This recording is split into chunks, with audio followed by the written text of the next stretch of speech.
अभी आपने कोर्ट का, सुप्रीम कोर्ट के honourable chief justice of India के साथ जो बेंच का ऑर्डर आपने सुन लिया, हमारे काउंसिल निजाम पाशा ने उस बात काउंसिल है किसी पेटिशनर की तरफ से काउंसिल है, मेरी फ्रेम में हुआ है।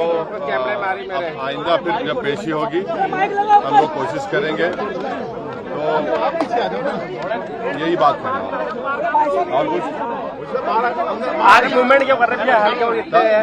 नहीं, अभी जो सुप्रीम कोर्ट ने तो कह दिया है कि वक्फ बाय यूजर पे सुप्रीम कोर्ट ने एक बार में स्टे लगाया है और वक्फ बाय यूजर के डिलीशन पर स्टे लगाया है और साथ ही साथ कोई सेंट्रल वक्फ काउंसिल के बनाने पर स्टे लगाया गया है, स्टेट वक्फ बोर्ड के बनाने पर स्टे लगाया गया है। पूरे सर आज के फैसले से आप मुतमईन हैं सर, क्योंकि कल सुप्रीम कोर्ट 3 डायरेक्शन देने वाला था, लेकिन आप सेटिस्फाई है सुप्रीम कोर्ट आज का जो फैसला है उससे आप सेटिस्फाई हैं सर? कितना आश्वस्त? देखिए, मैं joint working committee of parliament का मेंबर था। जितने अमेंडमेंट सरकार ने उसमें लाए थे हमने उसकी मुखालिफत की और हमने डाइसेंट रिपोर्ट दिया। पार्लियामेंट में भी मैंने उस पूरे बिल की मुखालिफत की है। तो ये कहना कि मैं दूसरे बिल के प्रोविजंस को मान लूंगा, ये सवाल ही पैदा नहीं होता।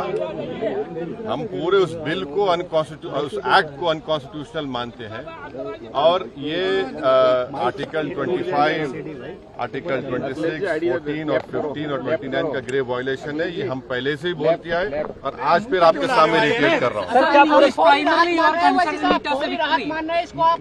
No. See, let us be very careful. The Honorable Supreme Court, as rightly pointed out by my counsel, Mr. Nizam Pasha, the Supreme Court has said that the Central Waqf Council and the State Waqf Boards will not be constituted. Waqf by user cannot be deleted. Now, there are other provisions also which we as a party have come to the Honorable Supreme Court that calling it unconstitutional. Now, whenever it will be heard, our counsel, Mr. Nizam Pasha, on behalf of me, will be arguing it. As you know very well, that during the deliberations of the Joint Working Committee, I have given a Dyson report opposing all the amendments that were proposed by the government. And during the debate in the Parliament on the consideration or passing of that bill, I have opposed each and every amendment. I have called it unconstitutional. I still call this law as unconstitutional, as violating the fundamental rights of Article 14, 15, 25, 26 and 29. So our legal battle will continue to ensure that this act, against this act will continue.